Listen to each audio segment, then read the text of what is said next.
शाम का अंधेरा धीरे धीरे जंगल पर छा रहा था। सूरज की आखिरी किरणें पेड़ों के बीच से गुजर रही थी, मानो कुछ भयानक होने की चेतावनी दे रही हो। राजन, एक साहसी युवक, जंगल के रहस्यों को जानने के लिए उत्सुक था।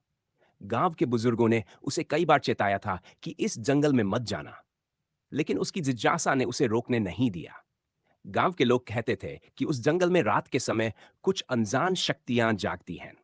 कई लोग उसमें गए, पर लौटकर नहीं आए। पर राजन को इन बातों पर यकीन नहीं था। वो अपनी मोटरसाइकिल पर सवार होकर जंगल की ओर निकल पड़ा। जैसे ही वह जंगल के अंदर पहुंचा, उसे अजीब सी खामोशी महसूस हुई। आसपास कोई जानवरों की आवाज नहीं थी, बस पेड़ों से टकराती ठंडी हवा की सरसराहट सुनाई दे रही थी।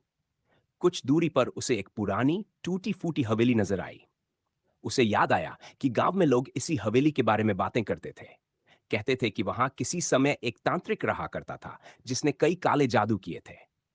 राजन ने अपनी मोटरसाइकिल किनारे लगाई और हवेली की ओर बढ़ने लगा। हवेली के पास पहुंचते ही उसे महसूस हुआ कि कुछ उसकी तरफ घूर रहा है। उसने चारों ओर देखा, पर कुछ दिखाई नहीं दिया। अचानक हवेली के दरवाजे से एक तेज हवा का झोंका निकला और दरवाजा खुद ब खुद खुल गया। भीतर घना अंधेरा था, पर राजन ने अपनी टॉर्च जलाकर कदम रखा। हवेली के अंदर के हालात और भी डरावने थे।